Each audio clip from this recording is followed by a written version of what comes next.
All right, y'all, welcome back to the show. It's Anti-War Radio. I'm Scott Horton, and our next guest on the show is David Bromwich. Writes for the Huffington Post. He's a professor of literature at Yale University. And I'm clicking on his name here, trying to get to the bio so that I can tell you the name of his edition of Edmund Burke's Selected Writings, edited by Dave Bromwich, on Empire, Liberty, and Reform. And he's the co-editor of the Yale University Press edition of On Liberty. Man, I should read that. Welcome back to the show, David. How are you? I'm fine. Thank you, Scott. Well, I'm very happy to have you here, and you have a great article at the Huffington Post today. It's running in the Viewpoint section at antiwar.com. And like our last guest, Matthew Rothschild, and his article, it concerns the war in Libya. Yours is called The Bipartisan Case Against U.S. Involvement in Libya. And that really is one of the most astounding things about this particular part of America's war in the Middle East is the opposition of the Republican Party, wouldn't you say? It is true the Republicans historically have been closer to voting for wars, not unanimously, but with a huge majority of them, than the Democrats have. On the other hand, right now the Republicans are out of power, and to attack the foreign policy, including the war policy of an opposing president, is always the thing to do. It's surprising to me, given the sort of cult of Obama and the extreme loyalty Democrats have felt toward him, that as many Democrats as did also have opposed the war or said that they questioned his power to conduct it without approval by Congress. Yeah, it really is strange, that aspect. I wonder if, Republicans now, even 55% are turning against the Afghan war, according to the latest Pew poll. I wonder if it registers that, oh, wow, we were just like Obama bots, only for Bush. And, oh, wow, if this war in Afghanistan is wrong in 2011, then that means the people who've been opposed to it all along have been right this whole time. What are we doing fighting a war for Karzai over there? Is there ever, and can't the Obama fans out there see the Bush loyalists in themselves, I'm afraid the Democrats tended to be skeptical about these wars, Afghanistan and Iraq, under Bush, and the Democrats tend to be credulous or at least apologetic about the wars now that Obama is leading them, whereas Republicans are more critical. It would be a relief to see some principle on both sides so that people see what they oppose is the wars and not just the person leading them. But this could be the beginning of that. I hope it is the beginning of that. Mm-hmm. I don't know. It seems to me, and I have my own particular one percenter type point of view here that doesn't necessarily match up to what anybody else thinks, but it seems like the basis for the ultimate unraveling of the liberal, conservative, Republican, Democrat divide in this country is set. That, not to sound too much like a Marxist preaching class war, but you have, the very richest people who control the state, who are virtually, unanimous in their, one-party statism up there, the bailout state, the, corporate welfare for agribusiness and for the big insurance companies and for the military-industrial complex. Our government is captured by these few very special interests, I guess. And then there's the rest of us. So it just seems to me like this whole country rock and roll split has got to just fall apart in the face of such an obvious contrast between the interests of the people who run the state and everyone else in our society. Yes, I agree. And I think that it's symptomatic that Goldman Sachs contributes huge amounts to both parties. Wall Street is very careful to contribute to both parties. Obama was their candidate in 2008, and he probably will be in 2012. But if they get a plausible-looking Republican like, well, I won't prejudice anyone, but they'll certainly go both ways. And it's not a hard thing to see anymore. But the people in power in the system work the system by playing to the prejudices of left liberals, gay marriage and affirmative action and things like that, which are stimulating causes for people on the left, and on the right they go for abortion, immigration, and so on. And they can continue to divide the country along predictable lines and get into power people who are sympathetic to money. And Obama turns out to be very much one of them, at least in his policies. In his words, he is self-contradictory, but it is the policies that matter. Mm-hmm. Well, I'm going to probably end up saying this over and over again, and I know it's not possible in the reality we live in, David, but I think just for the thought experiment purposes, it's instructive, kind of, sort of, maybe this is as close as I can get to insight anyway, and that is that Kucinich ought to join the presidential race, and he ought to attack Obama unremittingly from the left and destroy him, and then get the nomination. And then he and Ron Paul, after Ron Paul succeeds in getting the Republican nomination, ought to run together and form a new party, us. Yeah. And then on the other party will be them, and then we'll know who's who for a change. Yeah, well, there was the idea floated, you may know or may remember, of a John Kerry, John McCain bipartisan ticket. Right, we could have Obama-Palin. Kerry. It would be perfect. More war, more inflation, more taxes, more no-knock entries into people's houses. Yeah,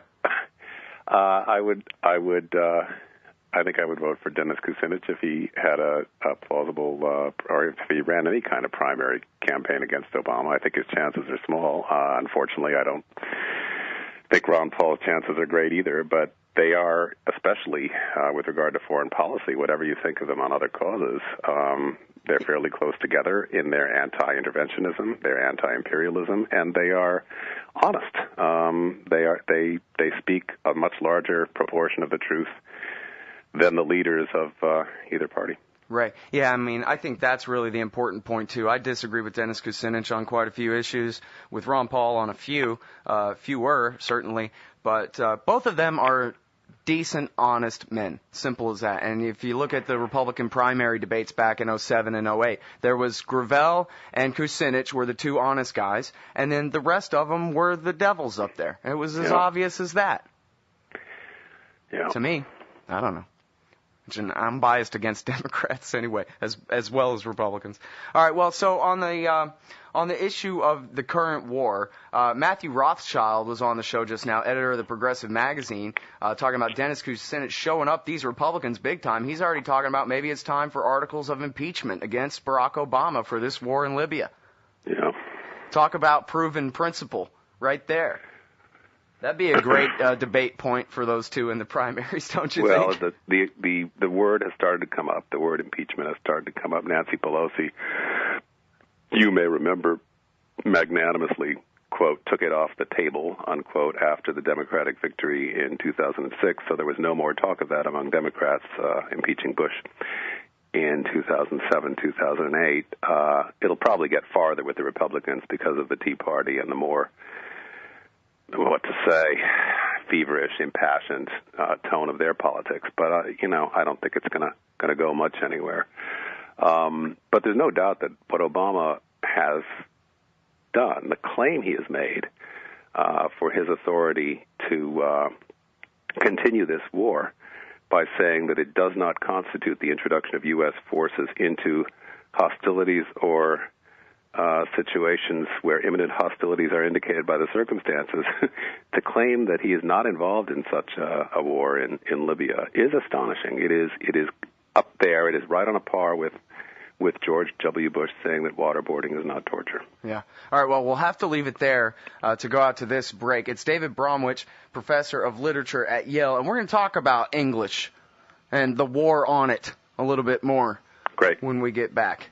Everybody hang tight. We'll be right back. It's Anti-War Radio on Chaos and LRN. Medicine became medication. Information became directory assistance. The dump became the landfill. Car crashes became automobile accidents. Partly cloudy became partly sunny. Motels became motor lodges. House trailers became mobile homes. Used cars became previously owned transportation. Room service became guest room dining. And constipation became occasional irregularity. All right, y'all. Welcome back to the show. A little bit of Sensei Carlin there for you. I am a student of the Georges Orwell and Carlin when it comes to language and manipulation of language. I'm talking with David Bromwich. He's a professor of literature at Yale, knows a little bit about English, I think. And I don't know if you know, David, but one of George Carlin's, part of his background that made him so good at that was that his mother was a leading light on Madison Avenue at the dawn of the post-war era. And so around the house all the time was this discussion about how do you BS people into giving you their money. And so he was just so inoculated with this manipulation that he was able to turn it right around and explain to people how it worked so well. And you know, from I think, I'm trying to remember which order I read it in, but I remember being so impressed in 1984 at the scene where the neighbor comes out and says, guess what? The new edition of the Newspeak Dictionary is out, the 11th edition, and it has fewer words than ever before. Right. And, you know, that's what Carlin said, you know, was you think in language. So the more they can manipulate the language you think in, the more that they can control your thoughts. And here we are, we're at the ultimate argument ad absurdum now, right? Where torture is enhanced interrogation, just like the Germans called it during World War II. And war isn't war. It's a kinetic something or other. Kinetic military action, and now the Obama White House has added to their lexicon, what's it called? Limited military action. Yeah, the Bush people went for hyperbole, overstatement, you know, big cartoonish characters of evil, the war on terror. Obama's continuing the Bush-Cheney strategy in that war to such an extent that Cheney and people like Michael Chertoff and Michael Hayden now praise Obama regularly. But his language is more bureaucratic and gray, sometimes euphemistic. So, you know, the war on terror has become, I don't know, this war we're in, or they call terror the overseas contingency operation. Yeah, right. I mean, so it's very bureaucratized under Obama. Bush was a megaphone. Obama is sort of padded walls. Mm-hmm. Yeah, and the truth is buried under jargon, as Carlin would say. Well, the word war is intelligible to most people, and if you multiply it, and I reckoned, not counting all the many operations that are going on all over the world by U.S. special forces and agents, but we're in 6 wars now where we're doing a lot of shooting, missiles, and sometimes troops on the ground, too. 6 wars. So if you count them, that gets kind of peculiar because people, Americans, even though we've been in a lot of wars in the 20th century and the 21st, they don't like to think of it as a country that's just in the business of fighting wars. But off our own soil, that's pretty much the profile of the U.S. They don't want us to think about that. Mm-hmm. Well, and war really shakes the hell out of the rest of our society where, you know, we keep this up for too long. It's pretty much all we have left is that we all clap at the airport for the soldiers or whatever. Yeah. It's the only thing that makes us Americans anymore. It's not the Bill of Rights, that's for sure. Yes. You've observed that, too. There's been an elevation of 2 job descriptions in my lifetime, in my recent lifetime, and that is big money-making businessmen and military officers. They're at the top, where it used to be, it seemed to me that, you know, people in respectable work of all kinds sort of saluted each other, so to speak. Right. Well, you know, Chomsky had this propaganda model. Actually, I'll recommend it. It's an excellent documentary named after the book Manufacturing Consent, where he kind of talks about the goalposts, you know, in TV propaganda especially, and how all of the lie is unsaid. It's the unsaid premise of every discussion. You know, what is to be done about Saddam Hussein? And all the things that underlie that they never have to prove it. And so then they bring on a Republican consultant and a Democrat consultant to talk about whether we should bomb them now or in a little while. Yeah, well, and besides the tricks of euphemism and overstatement, you've got a regular kind of rhetorical procedure of, I don't know what to call it, maybe conversion, where the subject changes its nature, it changes its face, and we're talking about killing terrorists as a kind of game. I saw, and I hope I have the right newscaster that I'm about to name, but I think it was Candy Crowley, asking two of her guests, expert guests they were supposed to be, well, if you could have your druthers, which terrorist would you like to assassinate next? And, she may not have used the word assassinate, but kill next, get next. What's the word we use now? Take down. That's the euphemism. Take off. And what was unstated there was whether assassination by presidential or military fiat is constitutional or moral, and whether this is something one ought to talk about the way you talk about who do you want to put in for a pinch hitter if you're the Yankee manager. There's a whole problem about tone of the conversation that relates to this, too. It's not just the use of words. Mm-hmm. Yeah, well, and the way the goalposts are set, Tom Woods always says that if you are not within the consensus that lies between Mitt Romney and Hillary Clinton, then you're an extremist, and so we don't have to listen to you. So, like, for example, all of us who were right about the Iraq War all along, nobody ever says, oh, okay, well, David Bromwich, you're promoted. We're going to have you on as the regular guest now since all of our expert guests were wrong and you had it right. No. And especially they are not promoted in government. I'm one of the people who actually hoped that Obama might make Chuck Hagel his Secretary of State or Secretary of Defense just because he was talking about bipartisanship. But in fact, he did not appoint one dangerous-looking liberal on domestic policy, and he did not appoint anybody anti-war on foreign policy. It was that conventional. Can I add one thing about my article, if you've got a moment?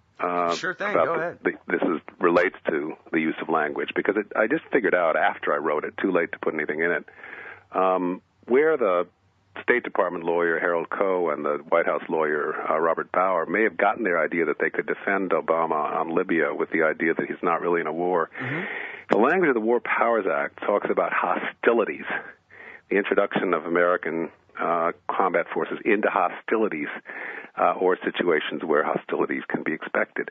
Now, in 73, after being lied to by Nixon for 5 years and before that Johnson for 5 years, what the Congress had in mind was to make the criterion harder than just armed conflict. They meant anything that could lead to armed conflict. That's why they use the word hostilities. But I think that what the president's lawyers have done is turn it around and say, oh, no, hostilities means only if we're being harmed. So they're using hostilities, so to speak, as a hostile, as an adjective instead of a noun. Like Bill Hicks used to say, a war is when two armies are fighting. And what they want us to believe is that by hostilities, the people who passed the War Powers Act really meant only putting our soldiers into harm's way, into what sex harassment lawsuits call a hostile work environment. As long as they're not in a hostile work environment, it's not hostilities, see, which is the exact opposite of what the War Powers Act means, but it's a very lawyer-like twist. Mm. Well, and we still don't know what it is yet, but I think it's pretty easy to imagine. The two senators, I think both Democrats, have indicated that there is a secret interpretation of the Patriot Act that would blow us all away, that we have no idea what they say that language says. Yes, Ron Wyden is one of those two. Uh-huh. But on this question of whether Libya is a war, you may find some interesting divisions, including senators, because I noticed that Dick Durbin, former Illinois senatorial colleague of Obama and a friend of his, actually said, this does not pass the straight-face test. You can't tell me with a straight face that Libya isn't a war. And, of course, Obama did it because he thought he'd be out of it in a few days, But it didn't work so fast, and now he's caught up in the usual blundering sophistry of the last many presidents who have to figure out how their abuse of power can be justified in language that is apparently truthful. Mm-hmm. Yeah, well, it's funny, too, because I imagine a big part of his believing that it could be over so quick was, I think it was Fred Reed that wrote at LouRockwell.com that, all a military officer ever has to say is, can do, sir. And so there you go. He said, can you guys do this? And they said, yes, sir, we sure can. We're the USA. And he went, all right, well, let's get it done then. And he had France and England telling him that. Right. Yeah, exactly. Well, that just, whenever the guys chant while they're marching matches what the president of France says, it's right. All right, we got to go, but thanks very much for your time as always, David. Good talking to you. Bye-bye. David Bromwich, everybody. Look at his article on Huffington Post today.